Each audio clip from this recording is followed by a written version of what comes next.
L'Azerbaïdjan, qui exige un changement de la constitution arménienne, modifie en ce moment même celle du Nakhichevan. La modification de la loi fondamentale de cette république autonome est débattue, non pas sur place, mais à Bakou, au Milli Mejlis.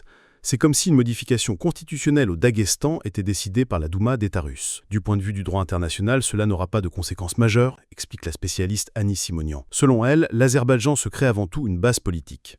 Sur le plan politique, lors des discussions, je pense que cela pourrait être utilisé pour justifier, de manière plus fondée ou plus convaincante pour la communauté internationale, la connexion de deux parties de ce qu'ils présentent comme une seule et même république, et non une région autonome. D'un point de vue purement juridique, je ne vois ici aucune différence majeure. L'Azerbaïdjan, à mon sens, tente de supprimer cette notion d'esclave, car il prévoit de concrétiser le projet du soi-disant corridor de Zangezur. Les événements actuels montrent qu'il y aura des développements sur ce sujet. Il tente d'uniformiser le Nakhichevan en faisant directement sa propriété, comme pour dire « si c'est mon territoire, de quelle autonomie ou de quelle constitution séparée peut-on bien parler ?» Nous espérons que ce sont des décisions qui relèvent exclusivement de la politique intérieure de l'Azerbaïdjan et qu'elles n'ont aucun lien avec les relations entre l'Arménie et l'Azerbaïdjan. Selon l'orientaliste Ruben Safrastien, deux options existent pour la route reliant le Nakhichevan à l'Azerbaïdjan. L'une est l'approche arméno-iranienne, qui veut que la route reste sous contrôle arménien. La Turquie et l'Azerbaïdjan ont une autre approche. Ils estiment et cherchent à ce que ce territoire soit retiré de la souveraineté de l'Arménie afin que l'Arménie n'ait aucun contrôle sur cette route. Selon Safrastien, la position de l'Arménie est claire pour le moment. Cette route doit rester sur notre territoire souverain. Mais comment en est-on arrivé là ? Comment le Nakhichevan, une terre historiquement arménienne, a-t-il été vidé de ses habitants et rattaché à l'Azerbaïdjan ? Carrefour des anciennes provinces arméniennes de Vaspurakan, Siounik et Aïrat, le Nakhichevan a vu ses habitants arméniens émigrer ou être déportés à différentes époques. Après la chute du royaume bagratide au XIe siècle, la région a subi les invasions continues des Turcs seldjoukides, des Mongols tatars, de l'Empire ottoman et de la Perse séfévide, période durant lesquelles déportations et massacres d'Arméniens ont été constants. Au XVIIe siècle, suite à la déportation massive organisée par le Shah Abbas, des tribus musulmanes se sont installées dans cette région vidée de ses habitants. Se noyant dans les eaux de l'Arax, les Arméniens ont été déportés de force du Nakhichevan. Ils ne sont revenus qu'après les victoires de l'armée russe sur la Perse. Selon un recensement des années 1820, les Arméniens représentaient 41,2% de la population du Nakhichevan, le reste étant des musulmans de diverses nationalités. Au début de 1918, les Arméniens constituaient déjà la majorité absolue après l'arrivée de nombreux réfugiés rescapés du génocide. Au début de l'année 1919, le Nakhichevan a été intégré à l'Arménie, avec le statut de province.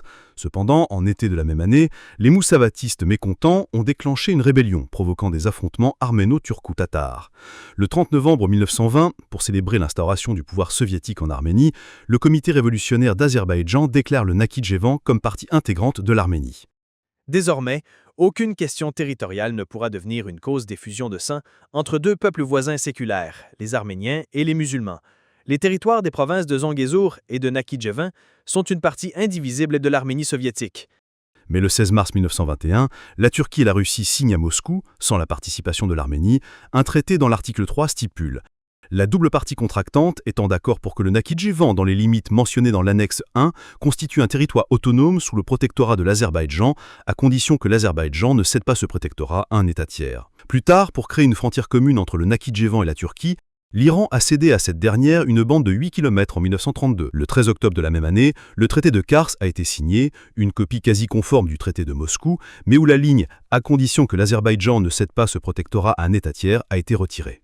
Les deux parties conviennent que la région de Nakhichevan constituera un territoire autonome sous le protectorat de l'Azerbaïdjan, à condition que l'Azerbaïdjan ne cède pas ce protectorat à un État tiers. Pour la première fois de son histoire, sous l'impulsion directe de la Turquie, le Nakhichevan est offert à l'Azerbaïdjan en tant que protectorat autonome. Ce terme de protectorat n'est pas une pratique acceptée en droit international. Il n'a pas de force exécutoire. C'est une question très discutable. Dès 1922, les autorités azerbaïdjanaises ont empêché la réinstallation des Arméniens revenus au Nakhichevan. En 1926, le retour des réfugiés a été complètement bloqué, sous prétexte de la pénurie de terre. Les habitants des villages arméniens se sont plaints à Yerevan, Bakou, Moscou, mais en vain. Dans les années 1920-1930, les villages arméniens sont devenus progressivement azerbaïdjanais, car les Arméniens étaient poussés à émigrer de leur plein gré. Les écoles et les institutions culturelles arméniennes ont été fermées. En 1939, les Arméniens ne représentaient plus que 10,5% de la population. En 1989, à peine 1,42%. En 1988, la dernière déportation de la population arménienne a eu lieu, et le patrimoine culturel arménien a été systématiquement détruit. Khachkar, églises, cimetières ont été rasés. Depuis l'indépendance de l'Azerbaïdjan, le Nakhitchevan en fait partie en tant que république autonome.